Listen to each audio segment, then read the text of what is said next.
Hey everybody, this is Alexander Fitzgerald or Assassinato welcoming you to Small Blind Aggression. Let's get into this. The art of three betting. You have Queen Jack of clubs, Villain 7 opens. So, by the way, if you see me look in this direction, it's because that's where my big screen is.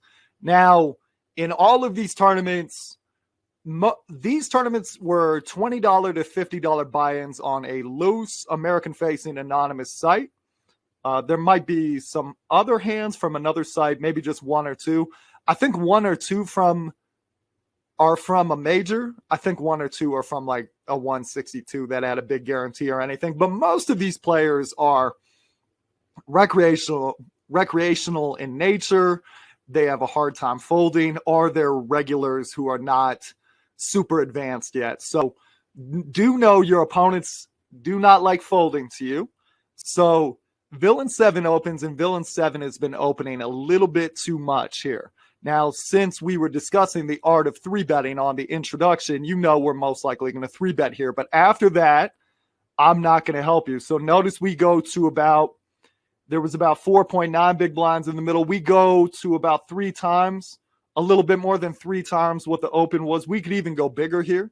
So we three bet, and we get called by Villain 7. And the board comes 6-3-2. It's on you. Would you like to check or bet? And if you do want to bet, you have to specify an amount.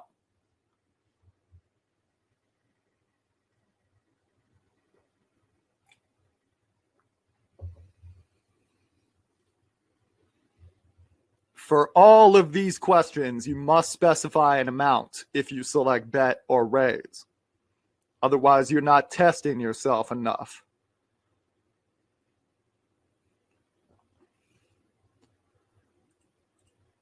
So we bet 12.94 big blinds into 17.25, and we get called. The turn is the 10 of clubs. It's on you. Check or bet. About 43.12 in the middle now. You have 90.25 back, and Villain 7 has 31.09.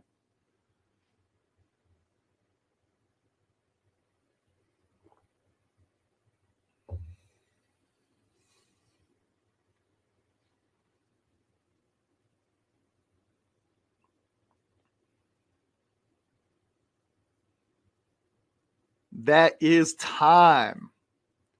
We fire 14.28 big blinds here, and Villain 7 folds. So if you wanted to check and give up on that turn, I get that, why you wanted to give up, but let me tell you something that took me a long time to learn.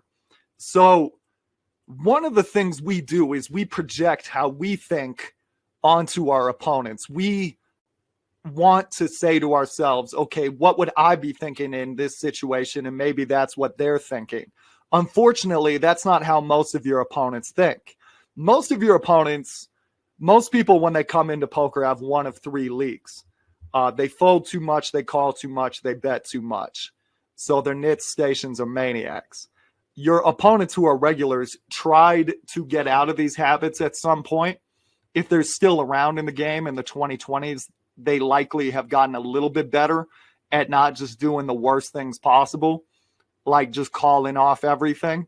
But they still have little biases that reveal their station past. Most people start as stations. The reason people start as stations is because it's really fun to see a lot of flops and see a lot of showdowns. So most people call too much.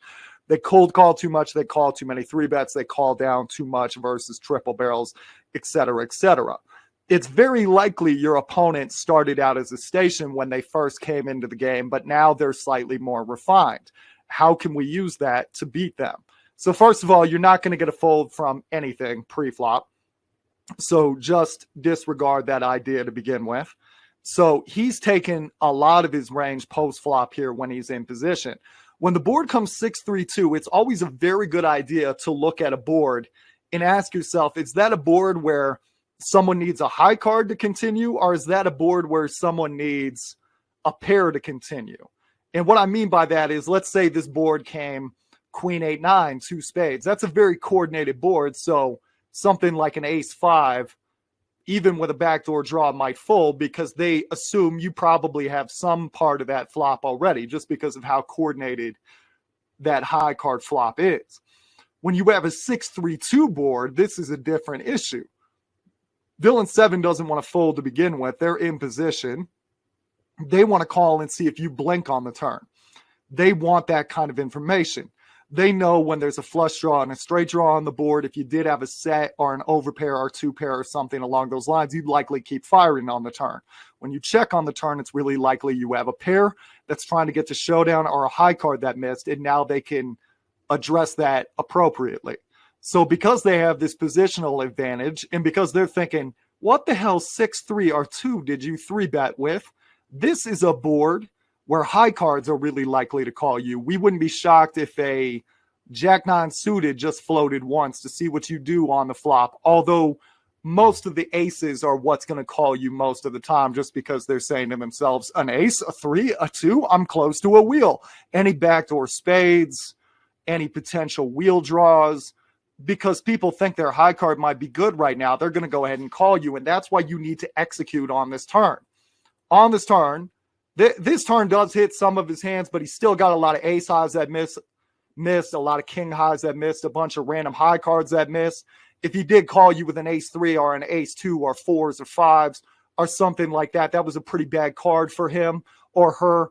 If they have a spade draw, that's not the greatest card for them.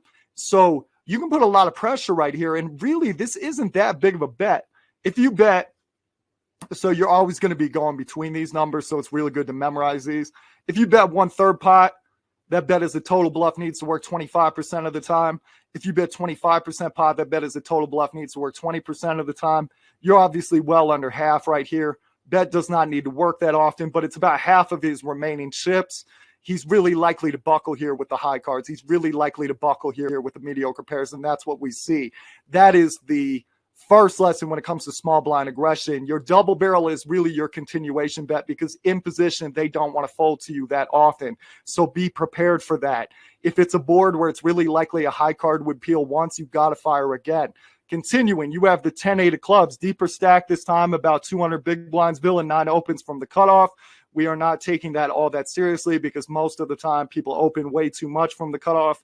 You have 10-8 of clubs. I'd really discourage you from cold calling with this hand. It's really difficult to make a profit with this hand out of position, especially if this becomes a multi-way pot, which is really likely to happen, because the big blind is going to be getting an incredible price to call you right there. Out of position in a multi-way pot with a capped range, it's going to be very difficult to make a profit. If you 3-bet, though, you could still have the aces, kings, queens, ace, king premiums like that in your range, and that really helps you with post-flop bluffing. If you were to 3-bet here with these very deep stacks, you notice there's about 4.96 big blinds in the middle. Since you are out of position, you generally want to go bigger. We only go to 7.72 big blinds this time. You could even go up to 10. Now we get called by the big blind. This is one of the reasons we typically want to go bigger. The board comes Jack 7-8. We want to discourage this kind of behavior from the big blind. Surprisingly, the cutoff folds. The board comes Jack 7-8. You have the 10-8 of clubs. Do you want to check or bet?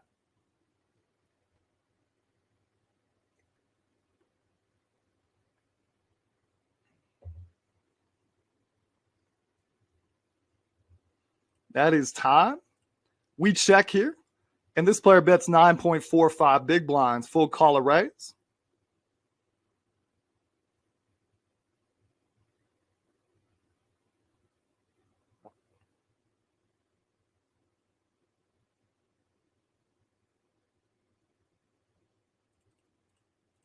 We call here. The turn is the 6 of clubs. Check or bet. We check. The turn bet is 28.35 big blinds. What do we want to do? Fold, call, or raise?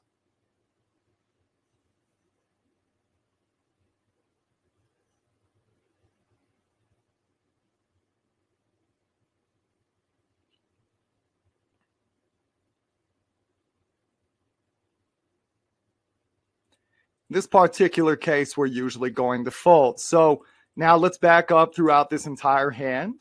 We discussed some of the reasons we like 3-betting, but once we get cold call pre-flop, we have to be pretty worried about that range, because usually people don't cold call 3-bets as wide as they'd call just a single raise. Now, if you're playing in the deep south where money is running freely, you'll see some people who just call this 3-bet here with 6-4 diamonds or queen 2 of spades because they want to see what happens on the flop. I get that. Generally, though, online versus normal people, this tends to be a slightly stronger hand. Now here, this board, if, let's say you check raised here, that'd be interesting because I guess you could be check raising some sets and some 10-9s. But at the same time, most of your opponents have a problem that once they go with a pretty decent hand, and this is likely to be a lot of big cards that have connected or decent sized pairs and whatnot pre-flop, we're going to have a hard time blowing him off the hand. Now, if you do want to go after him, if you think, hey, he doesn't have his aces, his kings, he would have 4-bet, all of that. If you want to go after him, be my guest. Now, I don't think the general idea is to get people to fold mediocre pairs in high cards, trying to get people to fold good pairs, and they probably have a lot more good pairs when they cold call the 3-bet. That is more difficult. So if you don't want to engage in that, that's fine. Now, we do have to check call on this flop because we have the gut shot and we have the 1 pair on the turn. When he fires again, you have to ask yourself a question. Does he do this with X? And X is the best hand that you beat. Do you really think he does this with, say, like an ace-7 or like a 9-7 suited? That seems very unlikely. Are there any draws he could be doing this with? I guess he could have some 9s, like an ace-9 suited or a couple of spades. But it's far more likely he just has some kind of decent hand and he's going for it right now. Jack 7s, 8s makes perfect sense. 9s or 10s probably wouldn't play this hard. A lot of people like to just cold call instead of 4-bet with the queens. Jack X makes sense. So 9-9, 10-10 probably would check on this turn. So now we go ahead and fold. We have pocket 5s. Again, hijack, cut off button raises. We're not taking too seriously because most people open too much from those situations. So there's about 4.7 big blinds there in the middle. You have 5s in the small blind. You make it 7.04. You could go bigger as well. The board comes queen, jack, jack. Here, would we like to check a bet? I typically 3-bet bigger now, but some of these hands are from before I started doing that. So here, do we want to check or bet?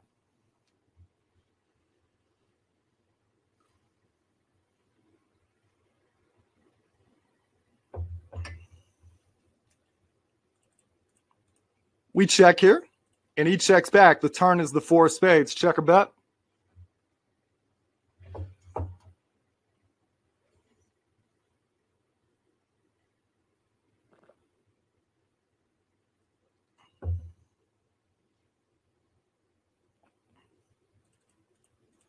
We check. He fires 12 big blinds. It's on you. Full call or raise.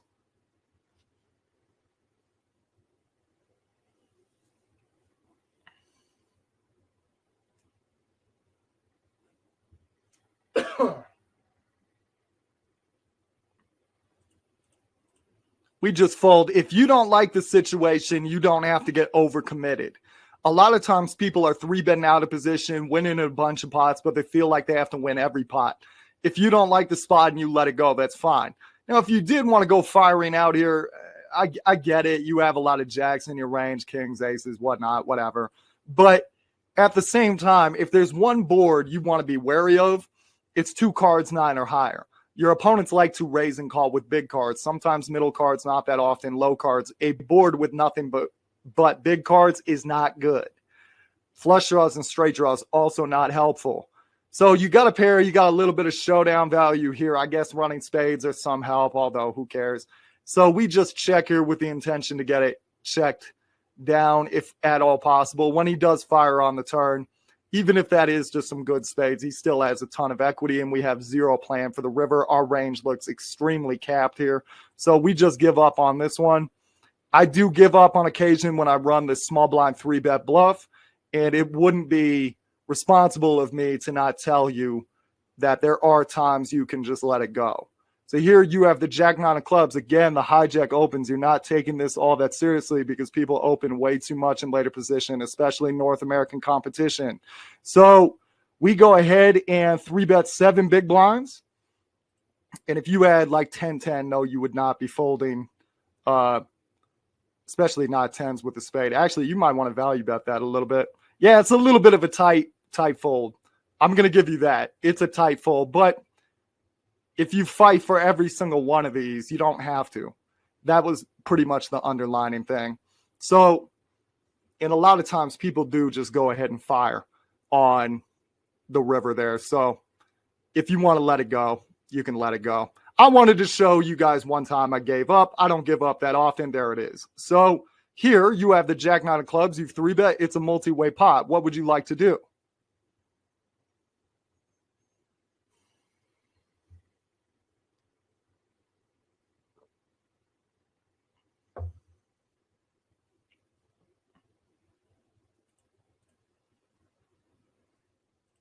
We fire 11 big blinds into 22.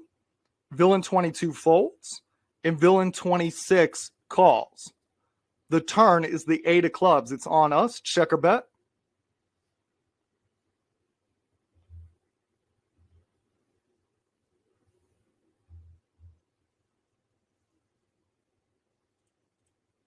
We check here, and this player essentially moves all in. What would you like to do? Fold, call, or raise?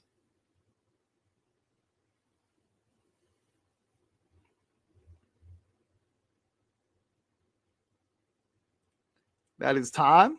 We call, and bang, bang. There we go. So going back to an earlier lesson here.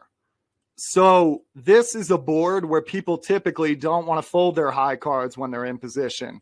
Why? Because they're thinking you've got a 9 or you've got nothing, and most likely you have nothing. All the ace highs are floating you on this board. All the king highs are floating you on this board.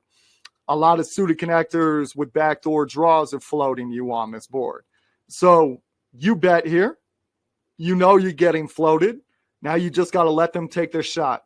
You got to let them move their chips in with 6-7 or ace-10 or king-jack or whatever it is. So we check here. We let the guy take the initiative. We let this guy think we just bricked. He fires all in, and we collect nicely. If no one ever folds to you on the flop, you need to invite them to bluff on the turn because they have more hands that they can bluff with. Everybody says the same thing to me. My continuation bets never work. If your continuation bets never work, you have to give them an opportunity to bluff more on the turn because they have more high cards they can bluff with that don't really have showdown value. Let's go again. So we have Jack 9 of hearts, and button goes ahead and opens up. There's about 4.5 big blinds there. We raise to 5. We should probably go bigger than that. But again, I was just pulling up some hands from different tournaments. I like to go a little bit bigger now. And the board comes 10-3-3. It's on us. Check or bet.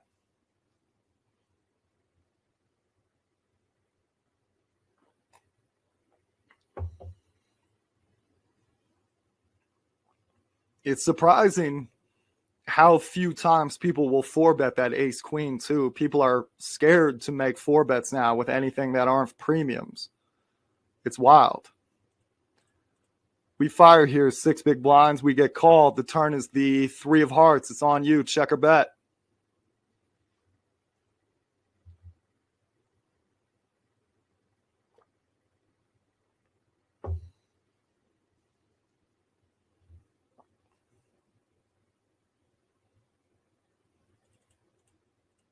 We fire 12 big blinds, and he goes in and folds. This is another board where nobody's going to want to fold you. They're not going to fold any Broadway. They're not going to fold any ace high. They probably don't fold a 6-7 of diamonds, a 7-8 of diamonds. They just want to see if they hit their back doors. They're probably it's going to be a number of hands that are going to call you here. So on the turn, you fire again. Looks a lot like a pocket pair. You have all the really good pocket pairs in your range because you're the 3-better. They don't have as many of those hands in their range. They would have 4-bet a lot of their really good pocket pairs. And yeah, it's actually just not a terrific situation for them. Maybe they even raise some 10s there with the flusher out there. I'm not saying they should do that, but some people do that. But yeah, once in a while you run into a 10, not fun. But most of the time, all the high cards are going to be folding to you here. You bet half pot. That bet is the complete bluff needs to work 1/3 of the time. So here we have the ace-jack offsuit, and the cutoff goes in and opens. The art of 3-betting, we go ahead and do it. 5.5 big blinds. And the cutoff calls. And the board comes ace 7-3. It's on you. Check or bet.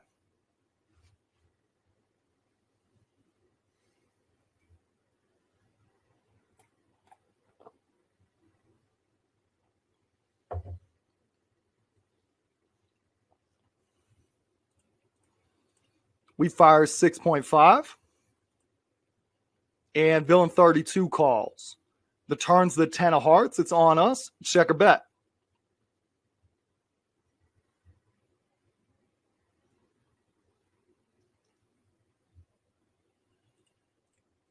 We go ahead and put the money in, and bang, bang, we catch him with the ace 9. So here, this is not a board where high cards typically call. So what's a high card on this board? Like a king 10 or a king jack? He doesn't feel as good about that. He's not really drawn to much of anything. He doesn't even have overcards. So it's a little bit more likely that with his high cards, he's just going to go ahead and drop it on this board. So what does he have when he calls you here? An ace or a 7, most likely. And it's much more likely to be an ace because he's probably playing ace with any kicker, but he's not playing like 7-2. He's playing ace 2. He's not playing 7-2. So it's far more likely to be an ace. You beat most of the aces. There's a good chance he would have 4-bet the ace king or the ace queen pre-flop. Every once in a while, he did just river that ace. He did just turn that ace 10 on you, but you're still getting value from ace 9, ace 8, ace 6, ace 5, ace 4, ace 2. I have been called by a 7 here before, although that doesn't happen all that often. So we go ahead and fire all in, and we secure everything. That's another reason you got to play this hand hard. A lot of people flat there because they say this is a drawing hand. I don't want to get overcommitted. But if your opponent is opening all the weaker aces and king jack, queen jack, jack 10, jack 9, you want to start executing. You want those boards that hit you to be boards where the pot is big enough that you can get his entire stack. You have 5s here. So there's about 4.7 big blinds in the middle right now. There's about, Button has 76 big blinds. We have 93. Villain 40 has 201. So here, we raised to 9.15. This is closer to what I would raise to about now. So there's about 4.7 in the middle. I go to about 2 times what's in the middle right now. And for whatever reason, many people go, so for whatever reason, people here will go, oh, wow, that's a bigger bet. I still don't want to fold because I'm in position, but I'm going to take this a little bit more easily. So continuing, the board comes queen 6-5. Go ahead and check or bet.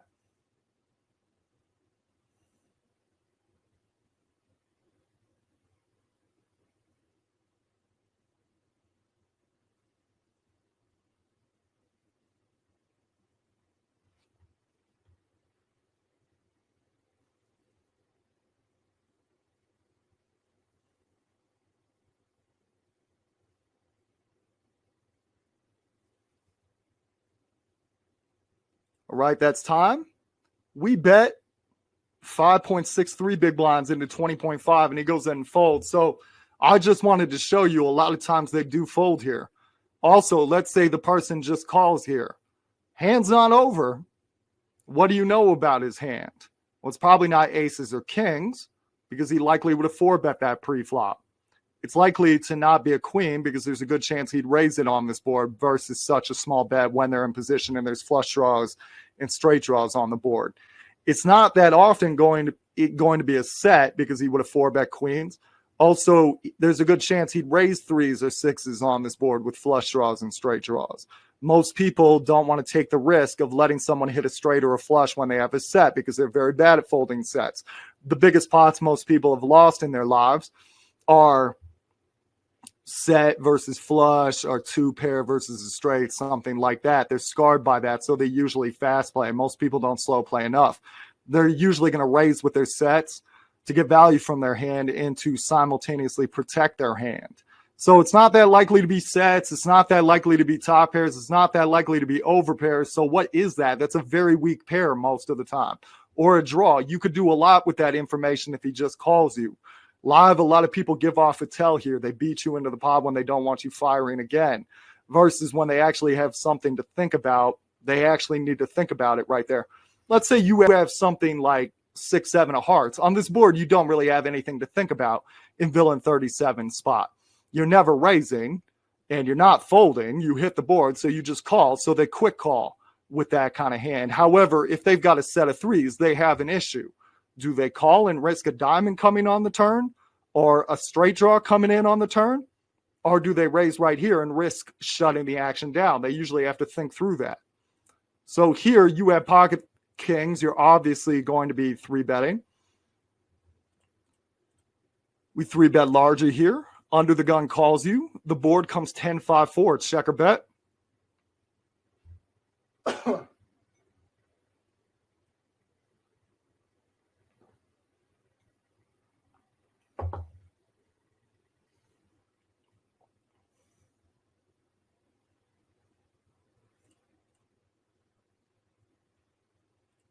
We fire 10.83 big blinds, and he makes it 25.17. It's on you. Full call or raise.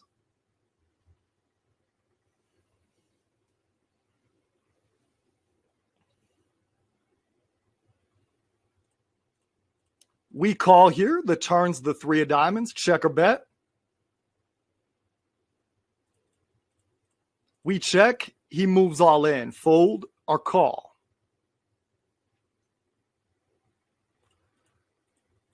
We get it in here, and he's got jacks, and we win ourselves a nice big pot. Now here, there's one critical point here. When somebody raises you on this flop, a lot of the times when you're playing a $20, $30, $50 buy-in online, you can't fold this overpair just because you see so much tomfoolery, unless this is the most boring reg on earth, and those people do exist.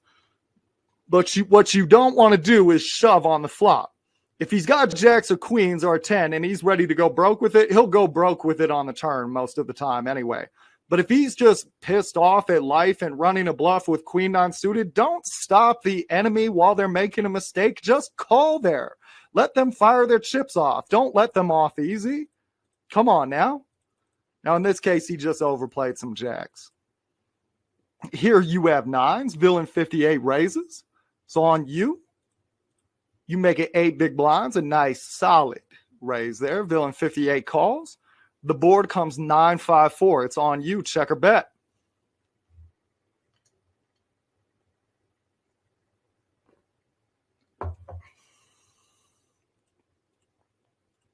We fire 6.5 big blinds, about 1/3 pot. He calls, turns the queen of diamonds. What do? Check or bet.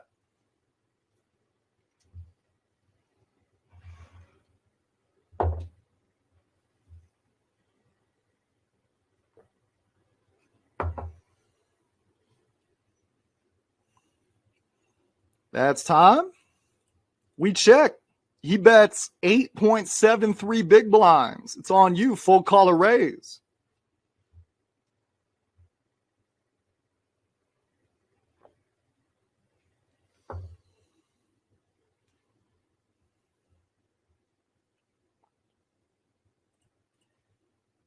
We call. The river's the 9 of spades. Do you want to lead out here now that you made your hand, or do you want to check and trap?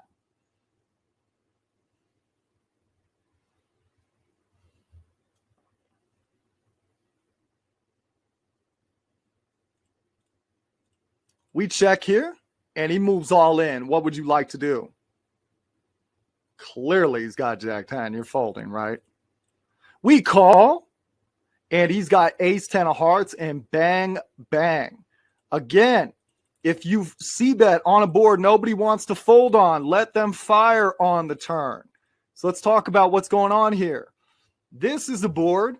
Remember when we were talking about boards people need pairs to continue on, or boards where people need high cards to continue on?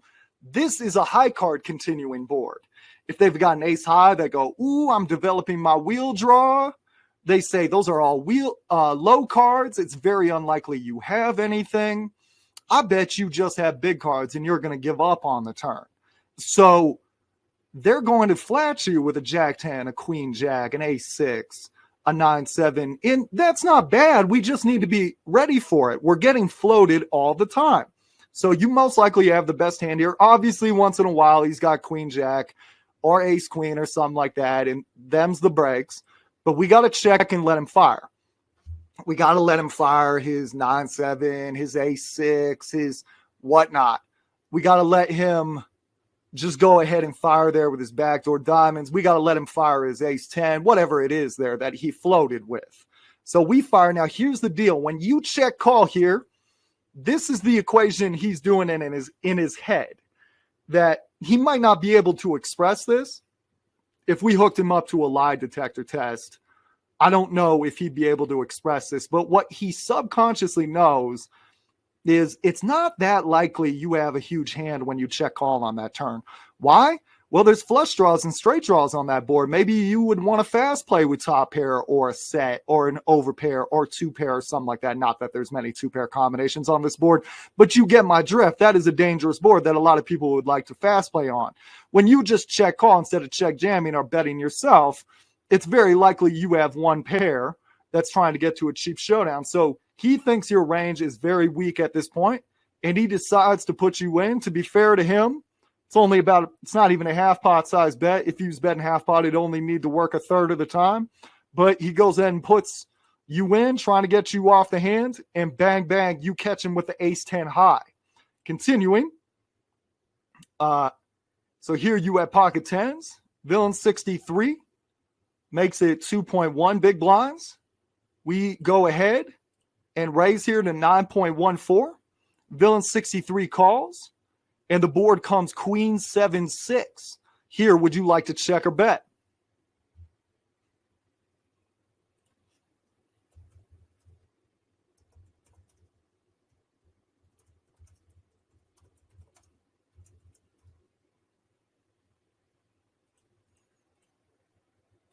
We bet 7.53 big blinds, and we get called. The turn is the 4 diamonds. Check or bet?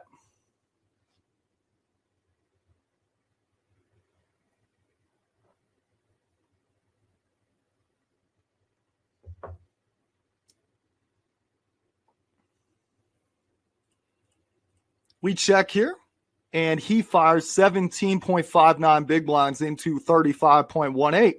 It is on us. What would we like to do? Full call or raise?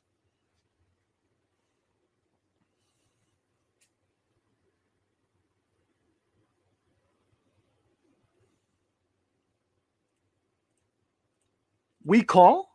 The river is the 10 of clubs. Check or bet?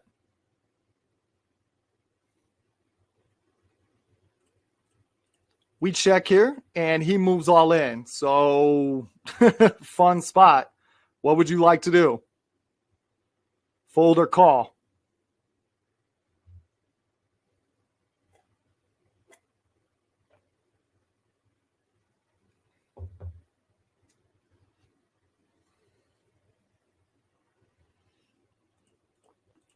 We call here, and just a cooler right there.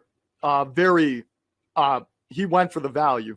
So let's discuss this hand a little bit. So this board is not necessarily a board where people are going yippee skippy with their high cards. Ace jack high, ace 10 high is not going, yeah, queen 7-6, flush draws and straight draws. If they have a club, that's one thing, but oftentimes they need a little something to call you on this board. A 6, a 7, a straight draw, a flush draw, a queen. Now on that turn, straight draws miss, club draws miss, and we're going to go ahead and check. But another reason we're checking here is if we bet, the bet is kind of pointless. So you want to make sure your bet always has a purpose. If you fire here, you probably get 9s to fold, but you get a queen to call you. So you're not getting better to fold. You're not getting worse to call you. So what's the point? So you check, and you let him fire all of his 8-9s, and you let him fire all of his 6s and 7s if he just wants to assert himself like a lot of people do, or you let him fire with all of his clubs, and you call here. Now, this river is tricky, and honestly, there are regs that I would fold to right here because every time they shove here, it's a flush or it's not even a straight, to be honest with you, knowing them. They check back the straight, as strange as that sounds. But continuing, there are people that tight, really low river aggression frequencies, but generally something you need to know if you're playing low stakes online, most people, when they see you, you got to be looking for that river bet a little bit more. It wouldn't be the worst thing for him to pressure you on this river, because think about it. You check called on this turn with flush draws and straight draws aplenty. Maybe you would want a fast play with a set. Maybe you would have check jammed with a set or bet yourself with a set or with two pair or with top pair or with an overpair or something like that. So you've made your range very weak here. So it's really likely he's going to follow through, which is why he follows through with the set, to be fair. And we just, we got lucky this day. Nothing wrong there. You got the queen eight of diamonds. Let's go. Fun hand to 3-bet with. You're very deep at the beginning of this tournament. You 3-bet to 8.83 big blinds. He calls on the button. The board comes 10, 9, 7. It's on you. Check or bet.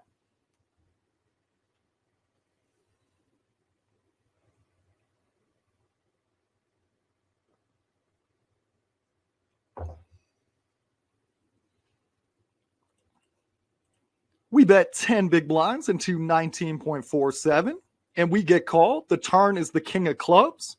It's on you. What would you like to do?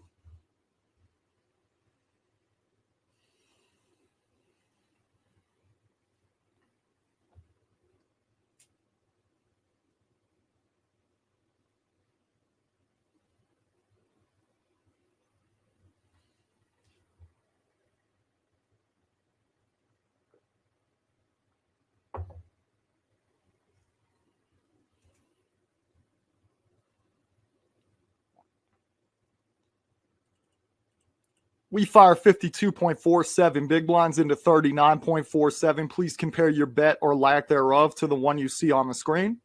And he goes ahead and folds. So what's going on here?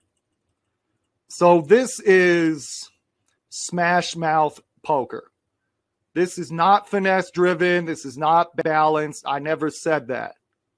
But this will exploit most of the bums in your low to mid stakes games. It is fun thrashing bums for profit. It's one of my favorite hobbies. Now, continuing. We 3-bet here. Now, this board is actually pretty good for him. He calls with a lot of suited connectors. And maybe we're 3-betting the big cards primarily. However, it doesn't really matter. This is kind of like being a major league pitcher. The overbet is kind of like being a major league pitcher and just announcing to some kid in single A baseball or some kid in high school baseball, hey, I'm not going to lie to you, kid. It's going to be a fastball, it's going to be in the strike zone, and it's going to be 103 miles an hour, and you still can't hit it. Now here, he calls you on a 10-9-7 board. Now, what do we know about most low-stakes players? Most low-stakes players hate slow playing. Why? Because the worst thing that ever happened to them is their hand got outdrawn and their feelings got hurt. This board has a very clear straight draw on it.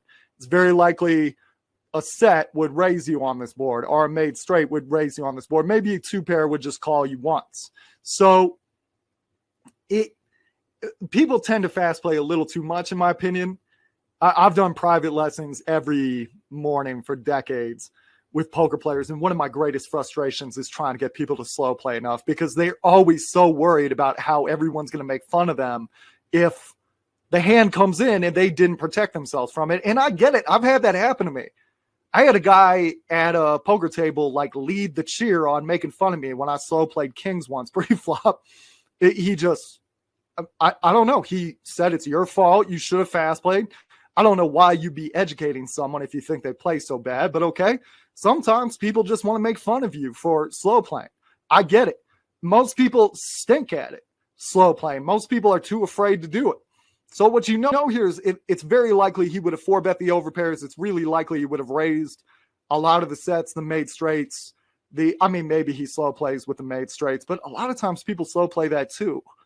Don't slow play that as well, because they're worried about God knows what developing, the board pairing or whatever it is. So most people fast play too much here with the straights, the sets, the two pairs, and they probably would have 4-bet with some of the overpairs pre-flop.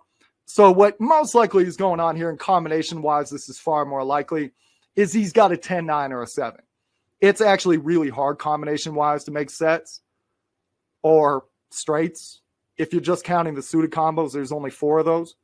So most likely it's, assuming he's got the Jack-8 suited, the 6-8 suited, you know what I'm saying. Anyway, just talking about just the Jack-8 suited. But now here, Oh, yeah, we also have the blocker with the straight. So I forgot to mention that. Now, continuing, most likely he's got a 10-9 or a 7. And what we know with a 10-9 or a 7 is it really does not like that turn bet.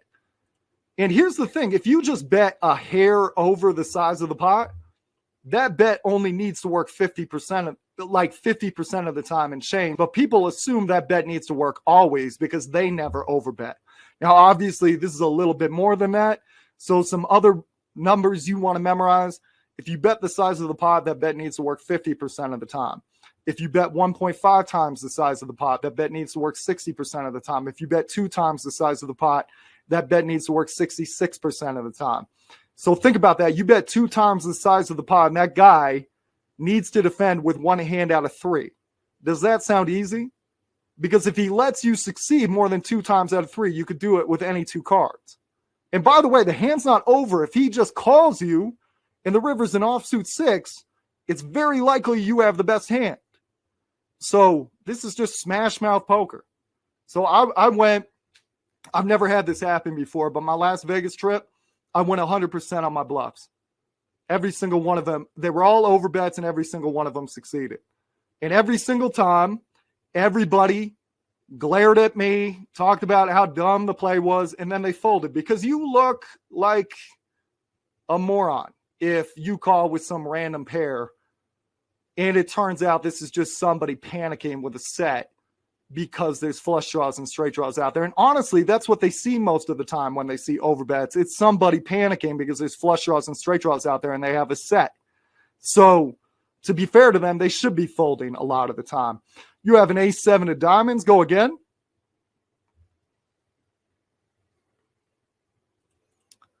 We 3-bet here, and we get called on the flop, and the board comes queen-9-6. Here, check or bet. Yeah, they're very likely to think you're a bad player. You know what you're supposed to do when they fold and they start making fun of you? Just say, was it that obvious? And don't say another word. Just go to the next hand.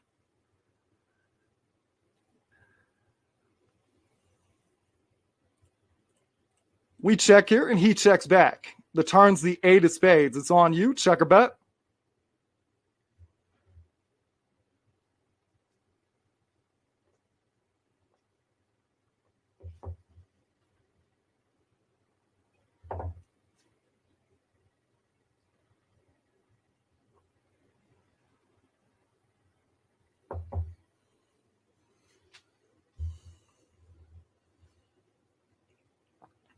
That is time.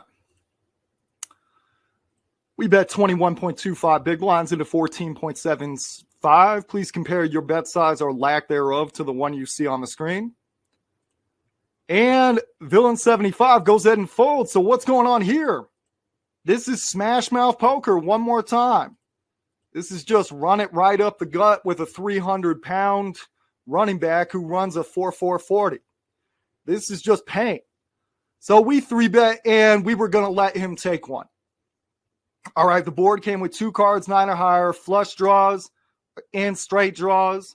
We know he's most likely raised calling with big cards, not as much the middle cards, sometimes the low cards. But even if he does have the middle cards, this board hits him. So this hits the big cards.